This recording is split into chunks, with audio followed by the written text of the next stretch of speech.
Welcome to bird media. నేను మీ Pawan Krishnamurthy. Delhi liquor స్కామ్లో సంచలనం నమోదైంది. దీనికి సంబంధించి ఆమ్ ఆద్మీ పార్టీ అధినేత, ఢిల్లీ మాజీ ముఖ్యమంత్రి అరవింద్ కేజ్రీవాల్, మాజీ ఉప ముఖ్యమంత్రి మనీష్ సిసోడియాకి భారీ ఊరట దక్కింది. గత ఆప్ ప్రభుత్వాన్ని కుదిపేసినటువంటి మద్యం విధానం రూపకల్పనలో అవినీతి కేసులో కేజ్రీవాల్, మనీష్ సిసోడియాల్ని ఢిల్లీ రౌస్ ఎవెన్యూ కోర్టు నిర్దోషులుగా ప్రకటించింది. ఎక్సైజ్ పాలసీలో ఎలాంటి కుట్ర లేదు, నేరపూరిత ఉద్దేశం లేదని పేర్కొంది. సిబిఐ నమోదు చేసిన ఈ కేసులో ఆరోపణలు ఎదుర్కొంటున్న 23 మందిని విడుదల చేస్తూ న్యాయస్థానం తీర్పునిచ్చింది. వారిపై చర్యలు తీసుకోవడానికి తగిన సాక్ష్యాలను సమర్పించడంలో Central Bureau of Investigation team విఫలమైందని, నిందితులపై ప్రాథమికంగా అసలు ఎలాంటి కేసు నమోదు చేయలేదని, సిబిఐ ఛార్జ్షీట్లోనే అనేక లోపాలున్నాయని న్యాయమూర్తి అన్నారు. స్పష్టమైన ఆధారాలు లేకుండా కేజ్రీవాల్ని ఇరికించారు అని న్యాయమూర్తి అభిప్రాయపడ్డారు.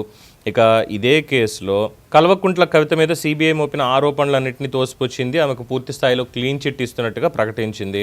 అలాగే కవితతో పాటుగా ఈ కేసులో ఉన్నటువంటి నిందితులుగా ఉన్న 23 మంది కూడా తప్పు చేశారని చెప్పడానికి పక్కా సాక్ష్యాధారాలు ఏవి కూడా లేవు అని సిబిఐ ప్రత్యేక కోర్టు జడ్జి జితేందర్ సింగ్ ఈ మేరకు కీలక ఉత్తర్వులు జారీ చేశారు. ఆధారాలు చూపడంలో సిబిఐ సంస్థ విఫలమైందని కోర్టు అభిప్రాయపడింది. 2 ఏళ్లకు పైగా సాగిన కేసులో ఇప్పటికే కవిత జైలుకు వెళ్లి బెయిల్ మీద విడుదలయ్యారు. అలాగే మనీష్ సిసోడియా కావచ్చు, తర్వాత అరవింద్ కేజ్రీవాల్ కావచ్చు, అందరూ కూడా విడుదలయ్యారు. కోర్టు మీద ఉన్నటువంటి కేసు కొట్టేయడంతో తెలంగాణ జాగృతి శ్రేణులకు పెద్ద ఎత్తున ఊరట లభించింది. సో మొత్తం 23 మంది ఎవరైతే ఈ కేసులో ఉన్నారో, దాదాపు 2-3 ఏళ్ల నుంచి నడుస్తుంది. దీనికి సంబంధించి ఇది అందుతున్నటువంటి బ్రేకింగ్ సమాచారం అయితే ఒక్కసారి గతంలోకి వెళ్ళి ఇంకొక చిన్నపాటి ఆర్టికల్ని మనం చూద్దాం. ఆ ఆర్టికల్లో ఏముంది ఏంటి అనేటువంటి వివరాలు ఒక్కసారి మనం చూసినట్టయితే, ఢిల్లీ ప్రభుత్వం 2021 నవంబర్ 17 మద్యం పాలసీ తీసుకొచ్చింది. 2022 సంవత్సరం సెప్టెంబర్ చివరి నాటికి దాన్ని వెనక్కి తీసుకుంది. ఈ మద్యం విధానంలో పలు అవకతవకలు జరిగాయని, ఆమ్ ఆద్మీ పార్టీ నేతలు మనీ లాండరింగ్కి పాల్పడ్డారనే ఆరోపణలు, ఎక్సైజ్ పాలసీని సవరించేటప్పుడు సిసోదియా అక్రమాలకు పాల్పడ్డారు అని సిబిఐ, ఈడీ ఆరోపణ. లైసెన్స్దారులకు అవసరమైనటువంటి సాయం చేసి ప్రతిఫలంగా కొంత మొత్తాన్ని పొందినట్టుగా దర్యాప్తు సంస్థలు చెప్పాయి. కుంభకోణంలో సిసోడియా, మాజీ సీఎం అరవింద్ కేజ్రీవాల్, ఇతర ఆప్ నేతలు అరెస్టు, బెయిల్ మీద విడుదలయ్యారు. ఇది ఎన్నికలకు ముందు. అయితే దాంట్లో మొత్తం 2026 కోట్ల రూపాయల నష్టం వాటిల్లింది అని కంట్రోలర్ అండ్ ఆడిటర్ జనరల్ రూపొందించిన నివేదిక లీక్ అయ్యింది అని ఆ రోజు జాతీయ కథనాల్లో, మీడియాలో వచ్చాయి. ఈ మద్యం పాలసీ నిర్దేశించుకున్నటువంటి లక్ష్యాలను చేరుకోవడంలో ఆమ్ ఆద్మీ పార్టీ విఫలమయ్యింది అని ఇది ఒకటి. ఇక ఇందులో మీకు ఇంకో పేరు గుర్తు చేయాలి. హీరోయిన్ జాక్వెలిన్ ఫెర్నాండెజ్కి సంబంధించి ఆవిడ మిత్రుడు సుకేష్ చంద్రశేఖరన్, అతని వాట్సాప్కి సంబంధించినటువంటి స్క్రీన్ షాట్స్ ఇవన్నీ కూడా మరి గతంలో బయటికి తీసుకొచ్చారు. దాంట్లో ఏమేమి ఉన్నాయి, నెయ్యి పేరుతోటి మీకు 10 డబ్బాల నెయ్యి పంపించాను, 5 డబ్బాల నెయ్యి పంపించాను ఇది అని చెప్పి మొత్తం ఈ లిక్కర్ వ్యవహారం అంతా కూడా మన మాగుంట శ్రీనివాసరెడ్డి గారు తనయుడు మాగుంట రాఘవరెడ్డి కూడా దీంట్లో నిందితుడిగా ఉన్నాడని, సో వాళ్ళిద్దరు కూడా ఇందులోనే ఉన్నారని చెప్పి మనకి గతంలో ఉన్నటువంటి వార్తలు ఇవన్నీ. అంటే ఇప్పుడు సిబిఐ కోర్టు, రౌస్ అవెన్యూ ప్రత్యేక కోర్టు వారు ఇచ్చినటువంటి తీర్పుతో అసలు ఇందులో ఉన్నటువంటి ఈ 23 మంది మీద ఎటువంటి ఆధారాలు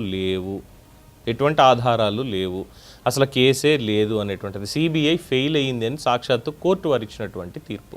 సో మరి ఇన్నాళ్ళు కవిత గారు కానీ, లేదంటే కేజ్రీవాల్ కానీ, లేదంటే మనీష్ సిసోడియా కానీ, సుకేష్ చంద్రశేఖరన్ కానీ, మరి సుకేష్ చంద్రశేఖరన్ ఈ డబ్బాలు ఎవరికి పంపాడు, అలాగే హీరోయిన్లకి మిగతా వాళ్ళందరికీ కూడా ఏ విధంగా ఈ భారీ గిఫ్ట్లన్నీ ఇచ్చారు, మరి వాటిని కూడా కలెక్ట్ చేసుకున్నారు సిబిఐ వాళ్ళు, ఈడీ వాళ్ళు అని చెప్పినటువంటి వార్తలు ఇవన్నీ నిరాధారాల?